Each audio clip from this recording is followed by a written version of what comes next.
Okay guys, Greg from Starthouse here. So congratulations, you got a new boot. Hopefully it's one that fits your foot well, and I'm gonna help you make sure that you have success on day one in this new boot at the resort. Your first day in this new boot, some of the first day is not gonna be magical. It's gonna take you a few runs to get settled into the boot and learn a few things. It's gonna take you a few runs to figure out how the buckles work and what feels good to your foot and lower leg. It's also gonna take you a few runs to feel how that new boot flexes and how it interacts with your skis and just kind of what it's got in terms of performance and fit for you. Then moving forward, this is something that I tell every one of my customers that's getting ready to leave my bench with a new pair of boots. And we'll start with buckles. So, assuming your boot fits properly, you shouldn't need much tension on the buckles to make it feel like there's a good wrap around your foot and that your foot is comfortably snug inside the boot. For me, when I'm breaking in a new ski boot, I don't worry a whole lot that the boot doesn't feel absolutely tight on my foot. I'm okay with having my foot just a little bit loose in the boot for the first run, because the opposite of that is you've clamped the buckles down and your foot's actually a little too tight, and before that liner has a chance to mold around your foot properly, you're gonna have problems in terms of blood circulation. You're gonna lose feeling in your foot's gonna cramp, your toes are gonna tingle, and then it's gonna be game over. So you gotta give the boot some time to settle in. For me personally, I think that between 6 and 8 runs on that first day, somewhere in there, by then I've got the buckles figured out. The liner has had a chance to mold around my foot a little bit better. It's had a chance to pack itself into the shell a little bit better because your boot fitter has probably had this liner in and out of the shell several times to check stuff, maybe do a punch, so on and so forth. So it does take a few times and a few runs to make sure that that liner is kind of settling in the way that it's intended to. So next up is tongue position. And this is a mystery for some people, but it's really easy and there's no right or wrong. So after you first get your foot down inside the boot, before I even mess with buckles, I'm gonna pull this up a little bit and see how it feels, mostly right in here. And then I'm gonna push it down a little bit. And again, I'm just seeing how it feels, mostly over the instep here as well. And there's no right or wrong here. Again, it's just what works for you. So don't be afraid to mess with that. Next big thing is buckling.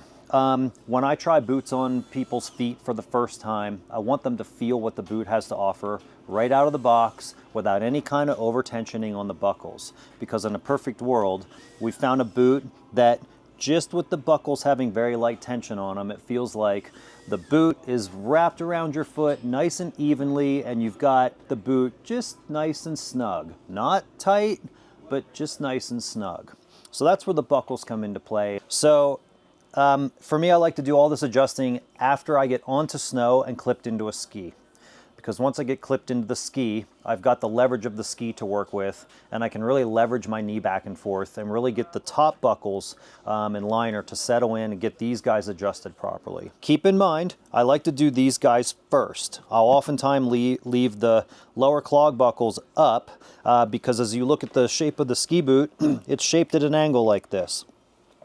What I'm trying to do is tighten the top buckles in the power strap, flexing back and forth in the boot, and using the leverage from my shin, I want to draw my heel back in the pocket, which gives me a little relief on the toes, before I clamp these down, which closes the front kind of triangle of the boot. So again, order of operations after you get your foot in the boot. We're going to start with the top and buckle down. That's to help get the heel in the back of the pocket.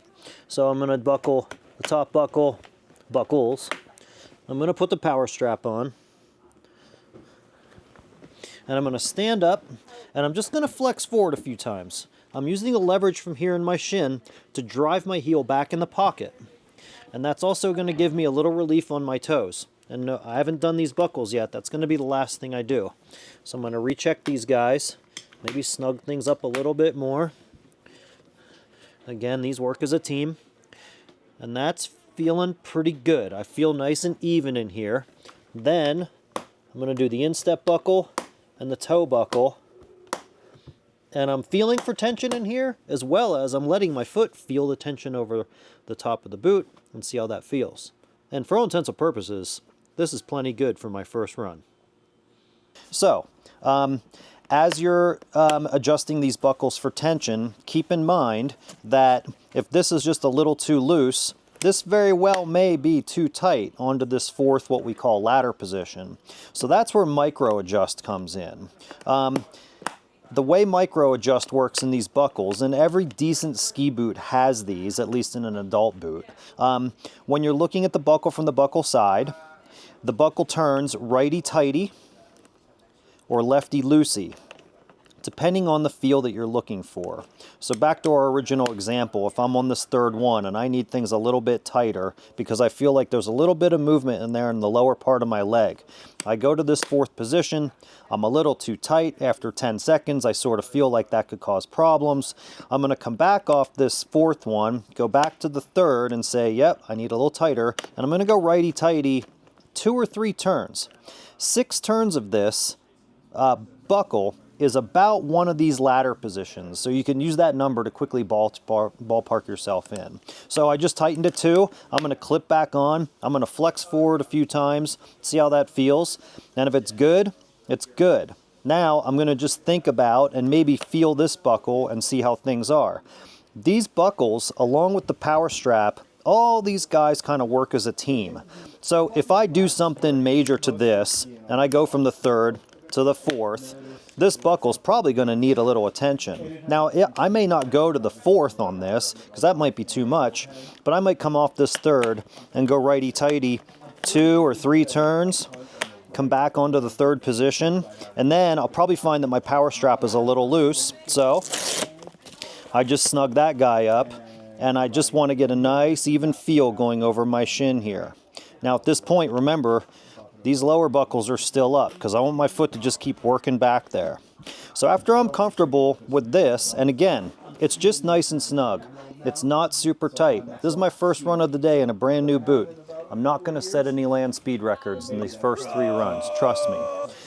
Then I'm going to do the lower buckles with the same kind of theory. I just want to feel a little tension over my foot. I'm going to adjust accordingly. I'm going to be really careful with this buckle. This is your instep buckle. There's blood supply that runs across your foot right here. If you get this buckle a little too tight, you're going to have trouble. Most people that call me and tell me that they just got brand new boots and their foot are cramping, this buckle is usually the culprit, where they didn't know about the micro adjust and this was probably a little too loose and they went to here. You can almost guarantee that if you were close on that second position and you go to this third, you're going to put your foot to sleep. You're going to shut the blood flow down. You're going to have trouble. So, micro adjusting, barely snug in the boot, great ways to go into your first handful of runs in the day. Again, give your boot 6 to 8 runs to really get it figured out on how it flexes and how the buckles work and how things feel over your foot. And you should have a pretty good day. Okay, that's all I got, guys. Thanks for tuning in. See ya.